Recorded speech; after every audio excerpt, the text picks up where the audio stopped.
Hello guys, আমাদের story packet চ্যানেলে আপনাদের সবাইকে ওয়েলকাম। প্রতিদিন নতুন নতুন রোম্যান্টিক, থ্রিলিং অ্যান্ড ইন্টারেস্টিং প্রেমের গল্প শোনার জন্য আমাদের পাশে থাকতে চ্যানেলটাকে অবশ্যই সাবস্ক্রাইব করো। আর ভিডিওটি ভালো লাগলে লাইক কমেন্ট করতে ভুলো না। চুক্তির পড়তে হবে তোমাকে। এই হলো এগ্রিমেন্ট পেপার। এখানে সোজাসুজি লেখা আছে 1 বছর পর আমি তোমাকে ডিভোর্স দিয়ে দেবো, আর তুমি এই শর্ত মেনেই আমাকে বিয়ে করছো। ফারিয়া অবাক চোখে সামনে থাকা মানুষটির দিকে তাকিয়ে রইল। ব্যক্তিটি পুনরায় বলল, স্যার, আপনার কথার মানে আমি বুঝলাম না। সিম্পল, তোমার মায়ের ট্রিটমেন্টের জন্য তোমার 25 লক্ষ টাকা লাগবে, তাই তো? জি স্যার। আমার শর্ত হচ্ছে আমাকে বিয়ে করতে হবে। অবশ্যই বিয়েটা একটা এগ্রিমেন্টের বিয়ে। তোমার মায়ের ট্রিটমেন্টের জন্য 25 লাখ, 30 লাখ, 40 লাখ, ইনফ্যাক্ট যত টাকা লাগবে আমি দেব। সিঙ্গাপুর পাঠানোর সমস্ত ব্যবস্থা আমি করে দেব। শুধু এগ্রিমেন্ট মোতাবেক আমাকে 1 বছরের জন্য বিয়ে করতে হবে। ফারিয়া ছলছল নয়নে তাকিয়ে রইল। মায়ের অপারেশনের জন্য অনেক টাকার প্রয়োজন।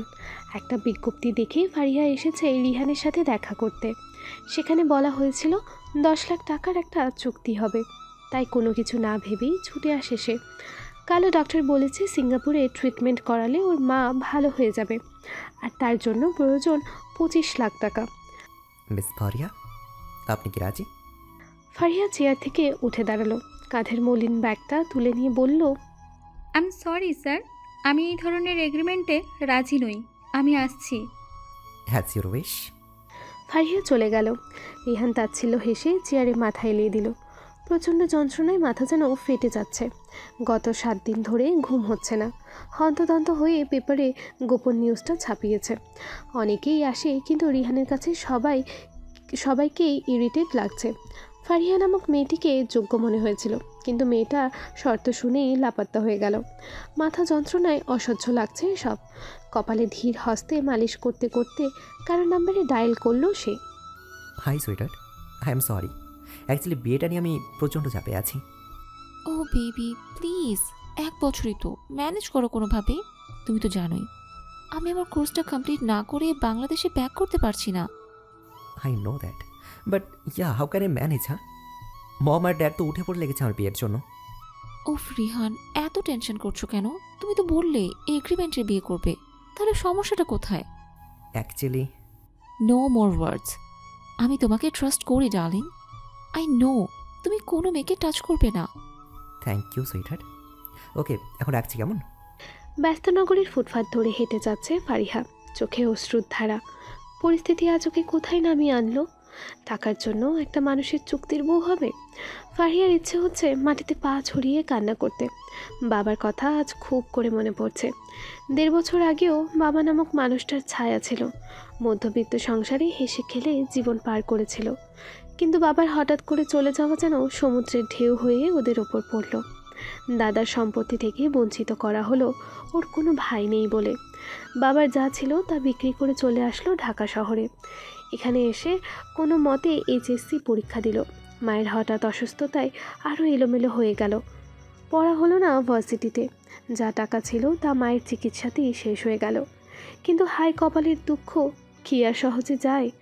6 মাস আগে মায়ের হার্ট ব্লক হয়েছে ধরা পড়ল। ছোট বাচ্চাদের পড়িয়ে কোনো মতেই সংসার চালাচ্ছিল সে। অপারেশন করার টাকা কোথায়?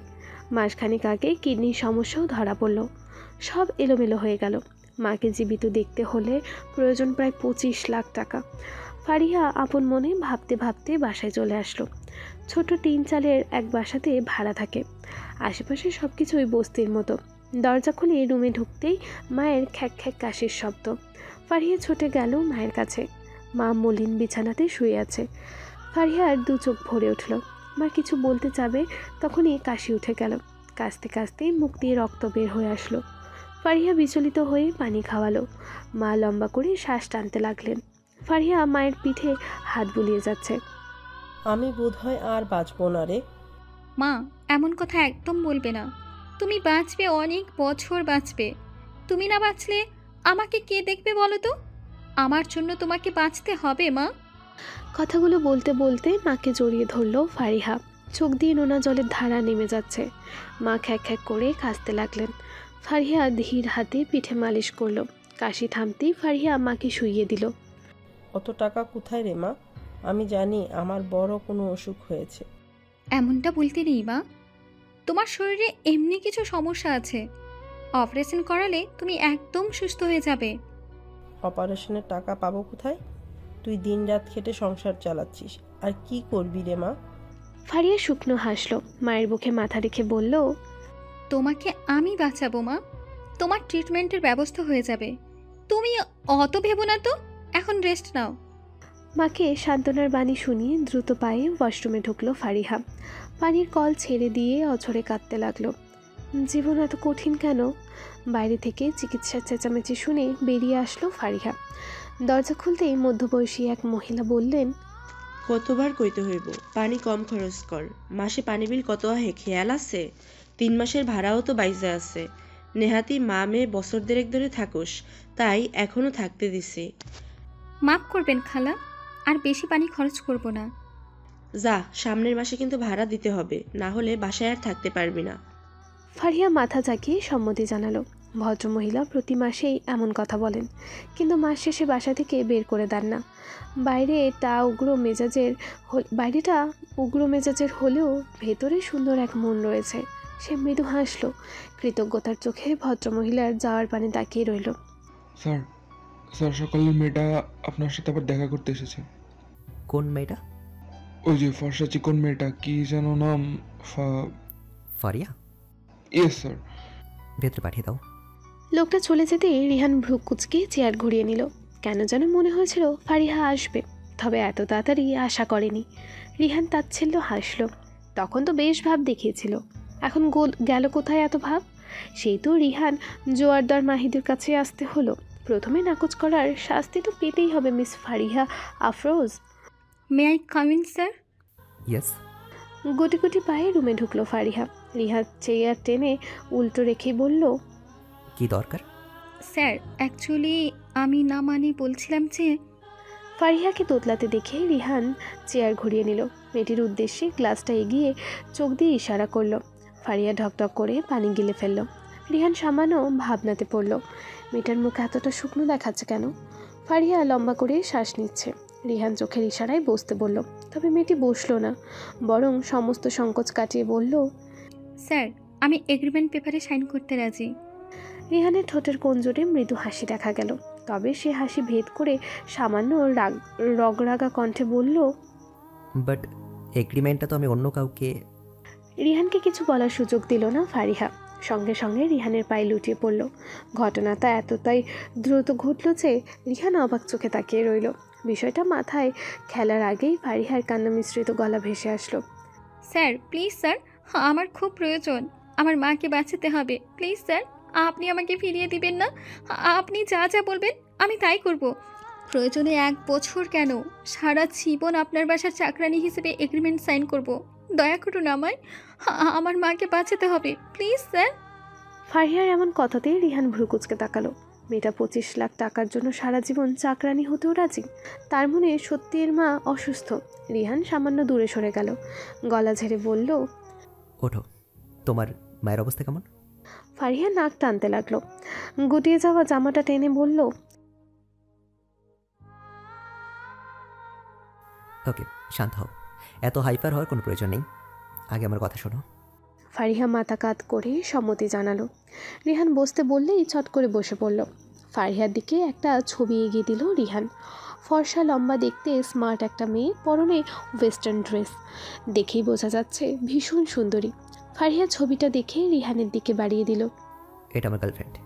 একটা সমস্যার জন্য ও বাংলাদেশ আসতে পারছে না। এই দিকে আমার মম ড্যাড আমাকে বিয়ে দিয়েই ছাড়বে, আর কি আর কথা আমি এখন বাসাতে জানাতে পারছি না, যার জন্য এই এগ্রিমেন্টের বিয়েটা। ফারিহা অবাক চোখে তাকিয়ে রইল। কোন ধরনের লজিক এটা? রিহান ছোট্ট করে দম ফেলে চোখ বন্ধ করলো, বাঁ হাতে কপাল ঘষতে ঘষতে বলল, লেট মি এক্সপ্লেন। আমি আমার মম ড্যাডকে বলবো আমি তোমাকে ভালোবাসি আর তোমাকেই বিয়ে করতে চাই। আর সব থেকে বড় কথা, তুমি এখন এতিমখানাতে বড় হয়েছো। রিহানের কথাতে ফারিহা নাক কুচকে নিল। রিহান চোখ খুলে বলল, আমি তোমাকে চুজ করেছি কারণ তোমার ফ্যামিলিতে শুধু তোমার মা আছে, সব কিছু ম্যানেজ করতে সহজ হবে। আমি এখানে তোমার মাকে জড়াতে চাই না, আর তাছাড়া আমার মম ড্যাড এতিমদের প্রতি দুর্বল, তাই তোমাকে সহজেই মেনে নেবে। আমাদের বিয়েটা হয়ে যাওয়ার পর বছরখানেকের মাঝে কে চলে আসবে, এর আগেও চলে আসতে পারে। তো কিয়া চলে আসলে আমি বলবো আমাদের বিয়েটা কোনো বিয়েই নয়, তোমাকে আমি ডিভোর্স দিয়ে দেবো, আর আমি কিয়াকে বিয়ে করে নেব। বুঝতে পেরেছো? ফারিয়া মাথা ঝাঁকালো, কিছুক্ষণ ভেবে ভীত গলাতে বলল, বাট স্যার, আপনি তো আপনার ফ্যামিলির পছন্দেও বিয়ে করতে পারেন। স্টুপিড। তাহলে আমি কিয়াকে কী করে বিয়ে করব? আর মম ড্যাড যার সাথে বিয়ে দেবে তার সাথে তো কোনো এগ্রিমেন্ট হবে না, হবে কি? তখন আমি কি করব? তার জন্যই তো এত প্ল্যান। তুমি কি রাজি কিনা সেটা বলো। ফারিয়া ফোঁস করে দম ফেলল। জীবনকে পুতুল খেলার মতো সাজাবে সে? বর ঘর সবই হবে, কিন্তু দিন শেষে যার কোনো মূল্যই নেই, এছাড়া কোনো উপায় নেই। মাকে বাঁচাতে হলে এটা মেনে নিতেই হবে। রিহান হাত দিয়ে তুড়ি বাজাতেই চমকে তাকালো ফারিহা, মাথা ঝাঁকিয়ে নিজের জীবনের সব থেকে বড় সিদ্ধান্তটা নিল। আমি রাজি। রিহানের ঠোঁটের কোণে হাসি দেখা গেল। 7 দিনের চিন্তার অবসান হলো আজ। তৃপ্তি সহকারে ঘুমাবে। মাঝে 1 বছর বাকি, তারপর কি আর ওর মাঝে কোনো দূরত্ব থাকবে না? স্যার, এখন রাত 8টা বাজে। এই সময়ে আমি কি করে বের হব? একটু বোঝার চেষ্টা করুন। আমি না হয় কাল ভোরবেলা চলে আসব। নো মোর এক্সকিউজ ফারিয়া, ফাঁকিবাজি আমার একদমই পছন্দ না। কিন্তু স্যার। স্টপ। আর একটা কথাও নয়। তোমার সাথে আমার কি এগ্রিমেন্ট হয়েছে তুমি কি ভুলে গেলে? ওকে, তুমি যদি যাও তাহলে আমি এগ্রিমেন্টটা ক্যান্সেল করে দিচ্ছি। No no sir, please please এমনটা করবেন না। আমি এক্ষুনি আসছি। ওকে, আমি লোকেশনটা তোমাকে মেসেজ করে দিচ্ছি, দ্রুত আসবে। জি স্যার। ফোনটা ছুঁড়ে ফেলে দিল ফারিহা। এই অসময়ে রিহান কেন ডাকছে তাকে?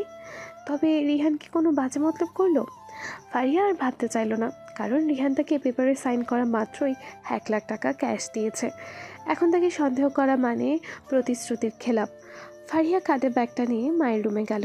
মাকে একটু আগেই খাইয়ে দিয়েছে, এখন বোধহয় ঘুমিয়ে পড়েছে। ফারিহা আর জাগালো না। আল্লাহর নাম নিয়ে রিহানের দেওয়া লোকেশনে চলে আসলো। একটা বড় হাই-ফাইভ রেস্টুরেন্ট, আলোতে চোখ ঝাঁঝিয়ে যাচ্ছে। ফারিয়া হাত দিয়ে চোখটা বার কয়েক ডলে নিল, আশেপাশে তাকিয়ে ঢোক গেল, কারণ সবাই বেশ দামি দামি কাপড় পরে আছে, আর ওর পরনে কম দামি বললেন একটা 3 পিস। ফোনটা বের করে রিহানকে কল করলো সে। স্যার, আমি তো পৌঁছে গেছি। এখন কি করব?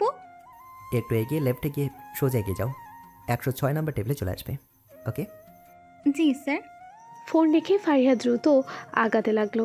গুটি কয়েক মানুষ ওর দিকে তীক্ষ্ণ দৃষ্টিতে তাকিয়ে আছে। ওনার কোন খামচে হাঁটতে লাগলো সে। কিছু দূর যেতেই একজন ওয়েটার আটকে দিল। কোথায় যাচ্ছেন? জি, 106 নম্বর টেবিল। ওয়েটার ফারিয়াকে ভালো করে পরখ করে নিল, সন্দিহান চোখে তাকিয়ে বলল, আপনাকে দেখে তো মনে হচ্ছে না রেস্টুরেন্টে খেতে এসেছেন। মতলব কি? হ্যাঁ, অপমানে গা জ্বলে উঠল ফারিহার। তার ভ্রু যুগল কুঁচকে গিয়েছে, তবে কিছু বলতে পারল না সে। একটা তপ্ত নিঃশ্বাস ফেললো কেবল। ওয়েটার আবার একই প্রশ্ন করলো। ফারিয়া ফাঁকা ঢোক গিলে তুতলিয়ে বলল, না মানে একজনের সাথে দেখা করতে এসেছি। ওয়েটারের মুখ বলে দিচ্ছে সে ফারিয়াকে বিশ্বাস করছে না। ফারিয়া পাশ কাটিয়ে আগাতেই ওয়েটার সামনে এসে দাঁড়ালো। বুঝেছি, নিশ্চয়ই কোনো ধান্দা আছে। কাউন্টারে আসুন, তারপর ঠিক হবে ভেতরে যেতে পারবেন কি না। দেখুন, আমার লেট হচ্ছে, আমাকে এক্ষুনি যেতে হবে। ওয়েটারের সাথে ফারিয়ার ছোটোখাটো তর্ক লেগে গেল, যার ফলে কিছু মানুষ ভ্রু কুঁচকে তাকিয়ে মজা নিতে শুরু করেছে। একসময় ওয়েটার ফারিয়ার হাত ধরে টানতে লাগলো। হাতটা ছাড়ো। ওয়েটার ফারিয়ার হাত ধরেই পেছনে ঘুরে তাকালো। রিহান আবারও বলল, হাতটা ছাড়তে বলেছি আমি। রিহানের কথাতে ওয়েটার থতমত খেয়ে গেল, কারণ কথাটা বেশ জোরেই বলেছে রিহান। ওয়েটার জড়সড় হয়ে রইল।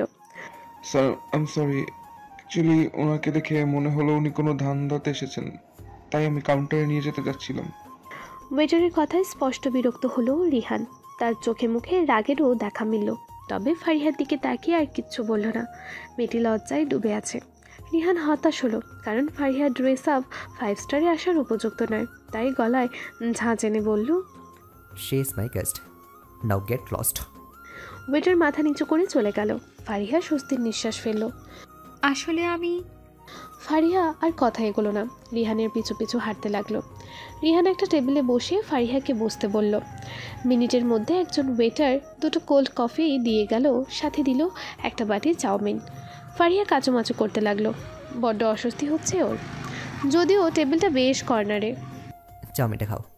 ফারিহা খেলো না, একইভাবে বসে রইল। হাত দুটো বারবার ভাঁজ করছে আর খুলছে। রিহানের তীক্ষ্ণ দৃষ্টি বিষয়টা বুঝতে পারল। এক্সকিউজ মি, চপস্টিকটা রেখে চামচ দিয়ে যান প্লিজ। ফারিয়া এক পলক তাকালো। রিহানের সাথে চোকাচুকি হওয়াতে বেশ লজ্জা পেল। ওয়েটার চপস্টিক বদলে চামচ দিয়ে গেল। রিহান ইশারা করলো চাউমিন খেতে। ফারিয়া একটু খেলো, তার হাত কাঁপছে। রিহান টেবিলের ওপর একটা শপিং ব্যাগ রাখলো। ফারিয়া অবাক চোখে তাকাতেই রিহান বলল, পাশের রুমে গিয়ে চেঞ্জ করে আসবে। মানে? নো মোর ওয়ার্ড, চেঞ্জ করে আসো তারপর বলছি।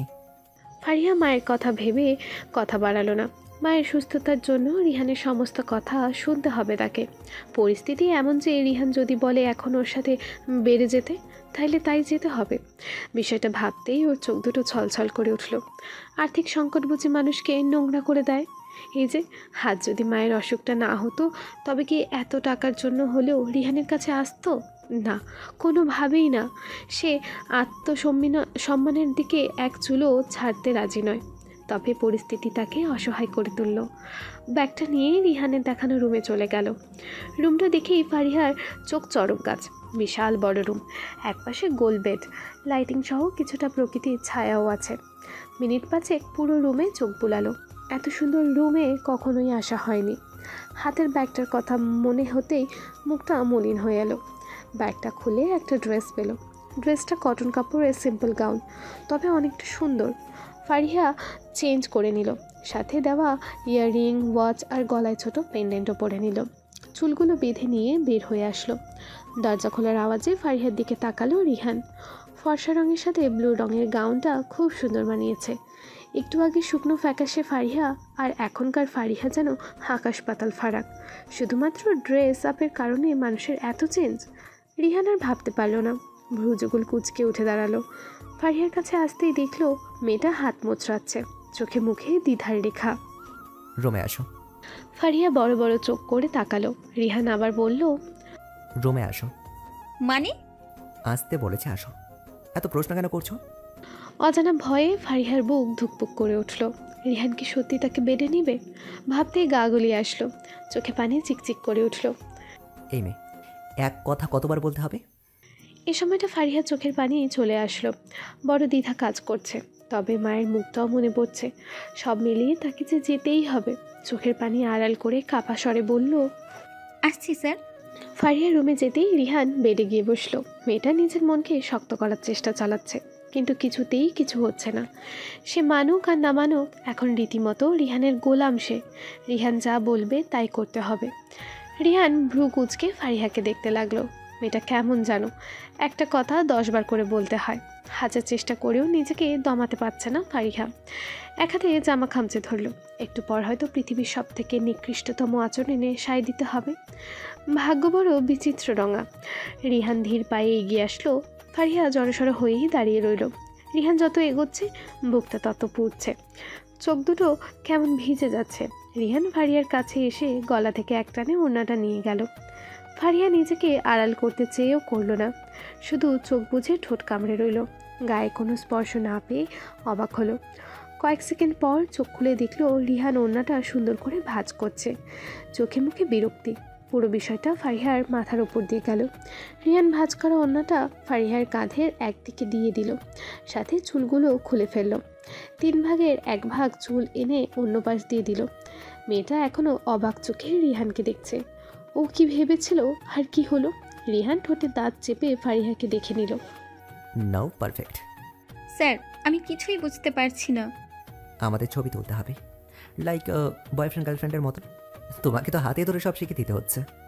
একটু লজ্জা পেল ফারিহা।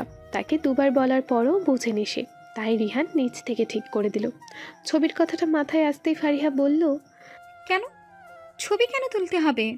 ফারিহার প্রশ্নে বিরক্ত হলো রিহান, তবুও নিজেকে ঠান্ডা রেখে বলল, আমার মম ড্যাডকে দেখাবো, তার আগে ছবির ডেটগুলো চেঞ্জ করতে হবে।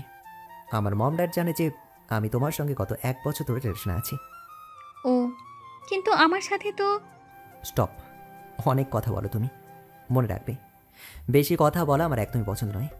তোমাকে আমি পরে সবটা বুঝিয়ে দেবো। এখন আসো আমার সাথে। ফারিয়া মাথা ঝাঁকালো। নিঃশব্দে রিহানের পিছু চলছে এখন। সাথে আল্লাহর কাছে শুকরিয়া আদায় করলো যে ভয়টা ছিল সেটা কেটে গিয়েছে। স্বস্তির নিঃশ্বাসটা যেন বুকের পাথরটা নামিয়ে দিল। ফারিহার পাশাপাশি বসে দাঁড়িয়ে বিভিন্নভাবে ছবি তুলল রিহান। এই ছবির ডেটগুলো চেঞ্জ করতে হবে, অনেক অনেক কাজ। তার মম ড্যাড অত্যন্ত চঞ্চল ব্যক্তি, ধরা না খেলেই হয়। প্রায় আধ ঘন্টা পর ছবি তোলা শেষ হলো। ফারিহা যেন হাফ ছেড়ে বাঁচল। রিহানের কাছাকাছি অবস্থান করতে এতটা অস্বস্তি হচ্ছিল তার। রিহান ছবিগুলো দেখতে দেখতে বলল, ওকে, আজকের জন্য ডান, তুমি এখন আসতে পারো। ফারিহা মলিন হেসে মাথা ঝাঁকালো। কাঁধে ব্যাগ নিয়ে কিছু দূর যেতেই পুনরায় রিহান ডেকে উঠল। এই শোনো, জি স্যার। তোমার বাসা এখান থেকে কত দূর? 10 কিলোমিটার প্রায়। রিহান ঘড়িতে টাইম দেখলো, 10:30 বাজে অলরেডি। এত রাতে মেয়েটা একা যাওয়াটা রিস্কি হবে, তাই বলল, আমি তোমাকে ড্রপ করে দিচ্ছি। আমি একাই যেতে পারবো। Come with me. তাছাড়া তোমার বাসা চেনার প্রয়োজন আছে, যদি পালিয়ে যাও। কথা শেষেই হাসলো রিহান। পুরোটাই মজার ছলে বলেছে সে। ফারিয়ার কথা বাড়ালো না, রিহানের পিছু পিছু হাঁটতে লাগলো। তবে গাড়ির কাছে এসে বেশ দ্বিধায় পড়ল, ফ্রন্ট সিটে বসবে নাকি পেছনে। এই ছোট্ট সমীকরণটা কিছুতেই মেলাতে পারল না। রিহান ড্রাইভিং সিটে বসে বলল, ওঠো। ফারিয়া আমতা আমতা করতে লাগলো। ওর অস্বস্তির কারণ বুঝতে পারল না রিহান। বিরক্তিতে ভরে উঠল তার মুখশ্রী। এভাবেই এর সাথে 1 বছর থাকতে হবে ভাবতেই কেমন লাগছে। কি হলো, উঠছো না কেন? আমি কোথায় বসবো? সিটে বসবে, এটা কি বলে দিতে হয়? না মানে আমি কোন সিটে? ফারিয়াকে হাত দিয়ে কথার মাঝপথেই থামিয়ে দিল রিহান। মাথার চুলগুলোতে হাত বুলিয়ে নিল। ফ্রন্ট ক্যামেরায় নিজেকে দেখতে দেখতে বলল, ফ্রন্ট সিটে আসো, যখন আমার সঙ্গে যাবে ফ্রন্ট সিটেই বসবে। নাটক সিনেমা দেখো না নাকি? জি, কি বললেন? রিহান যেন বিরক্ত হলো। এমিকে বোঝানো তার কর্ম নয়। ওঠো প্লিজ, লেট হচ্ছে। ছোট করে হুঁ বলে ফ্রন্ট সিটে বসলো যুবতী। ফারিহার থেকে লোকেশন জেনে নিয়ে রিহান ড্রাইভ করছে। অনেকটা পথ চলার পর ফারিহা বলল, স্যার গাড়ি থামান। কেন? সামনে গাড়ি ঘোরানোর ব্যবস্থা নেই। রিহান ভ্রু কুচকে গাড়ি থামিয়ে দিল। সামনের দিকে সরু একটা ইটের রাস্তা গিয়েছে। চারপাশে চোখ বুলিয়ে যা বুঝলো এটা কোনো বস্তি এলাকা। রিহান তপ্ত শ্বাস ফেলে গাড়ির ব্রেক কষল। ফারিহা গাড়ি থেকে নেমে বলল, এখান থেকে 8 নাম্বার বাসায় আমি থাকি। আচ্ছা, ফোনটা কিন্তু সবসময় অন রাখবে। টাইম ওয়েস্ট কিন্তু আমার একদমই পছন্দ নয়। জি স্যার। বলি সামনের দিকে হাঁটতে লাগলো মেয়েটি। রিহান হঠাৎ করে গাড়ি থেকে নেমে এলো। পেছনে কারো উপস্থিতি টের পেয়ে ঘুরে তাকালো ফারিহা। শুকনো ঢোক গেলে বলল, স্যার কিছু বলবেন? হ্যাঁ। জি স্যার বলুন। রিহান পকেট থেকে টাকার বান্ডেল বার করলো। ফারিহার দিকে এগিয়ে দিয়ে বলল, 50,000 টাকা। স্যার আপনি তো বলেছিলেন। তোমার মায়ের ট্রিটমেন্টের ব্যবস্থা আমি করব। এটা আজকের জন্য। আমাদের এগ্রিমেন্টে ছবি তোলার বিষয়টা ছিল না। ফারিয়া মাথা নিচু করে ফেলল। এই টাকা নেওয়ার বিন্দুমাত্র ইচ্ছা তার নেই, তবুও টাকাটা নিল। এক প্রকার মন আর মস্তিষ্কের যুদ্ধই চালিয়েছে। ধন্যবাদ জানালো সে। দুজন দুদিকে হাঁটতে লাগলো। দুজন দুদিক থেকে 1 পা করে বাড়ালেই দুজনের মাঝের দূরত্ব বেড়ে হচ্ছে দ্বিগুণ। ঘরে আসতেই মায়ের কাশির খ্যাক খ্যাক শব্দ ভেসে আসলো। হুমড়ি খেয়ে মায়ের কাছে বসলো ফারিহা। মা হালকা পিটপিট করে তাকালেন। অসুস্থ শরীর একা একা কিছু করতেও পারেন না। ফারিহা টেবিল থেকে পানির গ্লাস ভর্তি করে নিল। মাকে উঠিয়ে মুখের সামনে গ্লাস ধরতেই ঢকঢক করে গিলে নিলেন।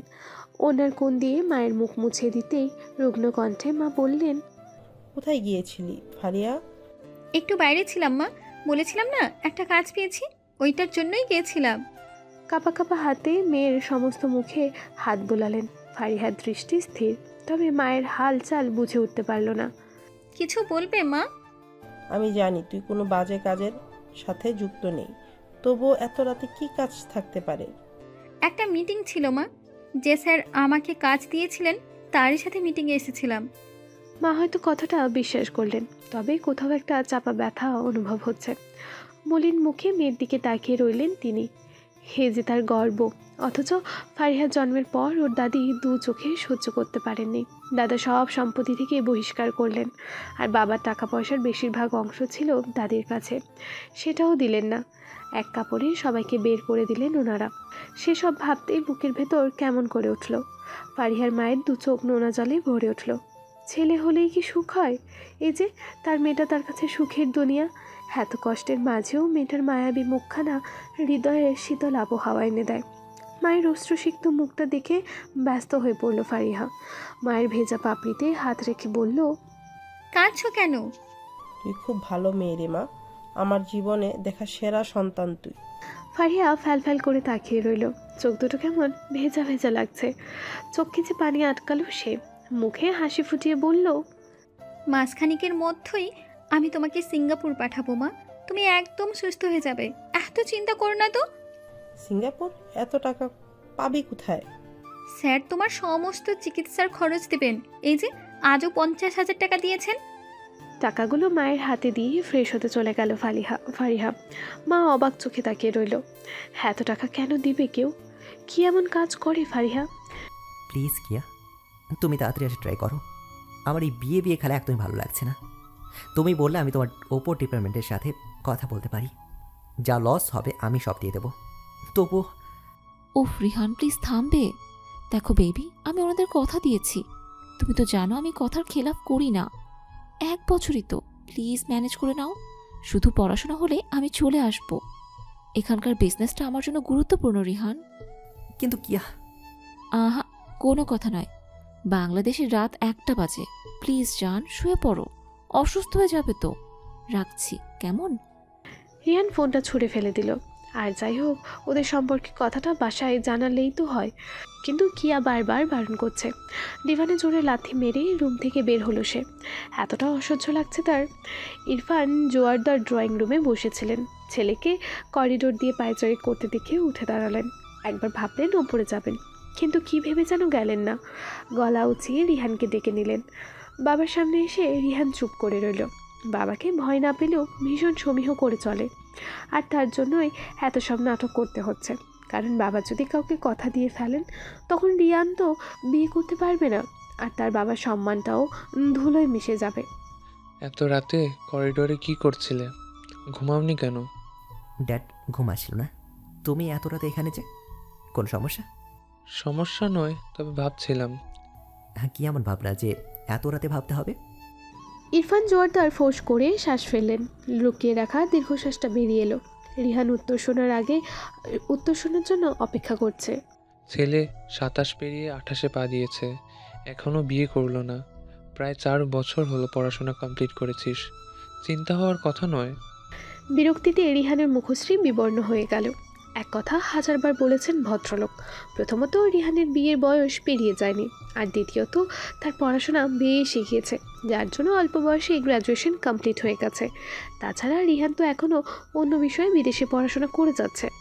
ইরফান জোয়ারদার গলা ছেড়ে কঠোরতা এনে বললেন, বাবা হলে বুঝতে। আমি সব সময় চাইতাম তোমার গ্র্যাজুয়েশন কমপ্লিট হলেই বিয়ে দেব। তুমি তা মানলে না, বললে নিজের বিজনেস দাঁড় করাতে চাও। তাও দাঁড় করালে, তারপর আবার অন্য কোর্স নিলে, সেটাও শেষ হয়েছে। এখন আবার আরেক কোর্স নিলে। তুমি কি চাও বলো তো? পড়াশোনার সাথে বিয়ে না করার যোগ কোথায় রিহান? রিহান ফ্যাল করে তাকিয়ে রইল। কিয়ার সাথে কানাডায় পরিচয়, লাস্ট ইয়ারে ছিল ও, আর কিয়া ফার্স্ট ইয়ারে। ধীরে ধীরে প্রেম হয়। তবে মাসখানেক বাদেই রিহানের গ্র্যাজুয়েশন কমপ্লিট হয়ে যায়। আরও ফিরে আসে বাংলাদেশে।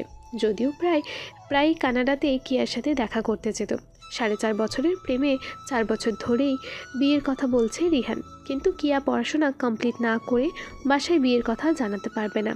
নানা রকম অজুহাত দেখায়। রিহান দীর্ঘশ্বাস ফেলল। মাত্র 1 মাস একই দেশে ছিল তারা। আর 1 মাসের প্রেমেই কিয়ার প্রতিবেশ দুর্বল সে। তাই তো গত 4 বছর ধরে অপেক্ষা করে আছে। রিহান। বাবার কণ্ঠে চমকে গেল রিহান। আমতা করে বলল, বলো। মন মস্তিষ্ক কোথায় আছে? 2 বার ডাকার পরও কোনো সাড়াশব্দ নেই। সরি ড্যাড, রাত 2টো বেজে গেছে। কি বলছিল বলো? আমার ঘুম পাচ্ছে। বলেই হাই তুলল রিহান, পুরোটাই বাবাকে এড়িয়ে চলার জন্য। ইরফান জোয়ারদার কিছু বলতে গিয়েও থেমে গেলেন। নরম সুর তুলে বললেন, যাও, কাল কথা হবে। রিহান ফ্যাল করে তাকিয়ে থেকে চলে গেল। বিন্দুমাত্র ইচ্ছা নেই কথা শোনার। কিছু বলা মানেই বিয়ে। পাগল হয়ে যাচ্ছে সে। না জানি বিজনেসের কী হাল হচ্ছে। আপাতত চিন্তামুক্ত একটা রেস্ট দরকার। রিহান দ্রুত বেডের দিকে গেল। বেডে শোয়া মাত্রই যেন নিদ্রা মহাশয় মাথায় হাত বুলিয়ে দিল। মুহূর্তের মধ্যে ঘুম এসে জড়িয়ে নিল তাকে। দরজায় খটখট আওয়াজে চোখ মেলে তাকালো ফারিহা। কাল বেশ রাত করে ঘুমিয়েছিল, আজ আবার এত সকাল সকাল কে ডাকতে এলো? বিছানা থেকে উঠতে ইচ্ছে করছে না, কিন্তু দরজার ওপাশের ব্যক্তিটি খটখট করেই যাচ্ছে। যেন দরজা না খুললে ভেঙে দেবে। তাই আড়ামোড়া ভেঙে উঠে দাঁড়ালো। ওড়নাটা গায়ে জড়িয়ে দরজা খুলে দিল। গ্যাস বিল দিতে এসেছে। লোকটার চোখে মুখে চরম বিরক্তি, কারণ গত 3 মাসের গ্যাস বিল দেওয়া হয় না। ফারিয়া হাসি হাসি মুখ করে কিছু বলবে তার আগেই লোকটা বলল, আর সময় দেওয়া যাবে না, নয় বিল দিন, নাহলে গ্যাসের লাইন কেটে দেওয়া হবে। ফারিয়া চোখে মুখে বিস্ময় ফুটে উঠল। লোকটা কিছু বলার সুযোগ তো দিবে। আপনি দাঁড়ান, আমি এক্ষুনি সব বিল পরিশোধ করে দিচ্ছি। লোকটা ভ্রু কুচকে তাকিয়ে রইল। ফারিয়া আলমারি থেকে 2 1000 টাকার নোট বের করে আনলো। লোকটার হাতে টাকাটা দিতেই হনহনিয়ে চলে গেল। কি আজব! মা, আমি খালাকে বাসা ভাড়া দিতে যাচ্ছি, কিছু লাগলে কাউকে ডেকে নিও। ফারিয়া টাকা নিয়ে সোজা দোতলায় চলে গেল। বাসার সামনের অংশতে 3টে 3 শেডে দেওয়াল করা ঘর, আর পেছনে দোতলা বাসা, যার মধ্যে 3টে ফ্ল্যাট রয়েছে। নিচের 2টো ভাড়া, আর দোতলাটাকে বাড়ির মালিক নিজেদের জন্য একটা ফ্ল্যাট করেছেন। হাসি হাসি মুখ করে দরজায় কলিং বেল বাজালো ফারিহা। মিনিট খানেক পরও কোনো রেসপন্স পাওয়া গেল না।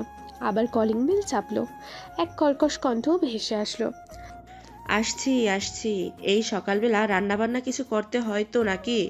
একটু সময় দে আমার বাপ, কলিং বেলটা নষ্টই করে দিলি বোধহয়।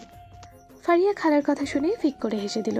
ভদ্র মহিলার নাম ডাক আছে বটে, ঝগড়াতে উস্তাদ, তবে এটাও সত্য মনটা বেশ ভালো। কি রে, এই ভোর সকালে কিছু হয়েছে? তোর মায়ের শরীর খারাপ করেছে? ফারিয়া নিঃশব্দে মাথা জাকালো, মুখে মৃদু হাসি ফুটিয়ে বলল, সব ঠিক আছে খালা, বাসা ভাড়াগুলো দিতে এসেছি। আচ্ছা, সে না হয় দিবি, তার আগে ঘরে আয়। ফারিয়া ঘরে ঢুকলো। ড্রয়িং রুমে সোফাতে বসতেই ভদ্রমহিলা আর্তনাদ করে বললেন, ইস, একদম ভুলে গেছি, চুলোয় রান্না চাপিয়ে এসে পড়েছি, তুই বস। ফারিয়া সম্মতি জানালো। ছিমছাম ঘর হলেও বেশ সুন্দর পরিপাটি গোছানো। উকিঝুঁকি দিতেই দেখলো খালার বড় ছেলে আদিব এদিকেই আসছে, তাই জড়সড় হয়ে বসে রইল।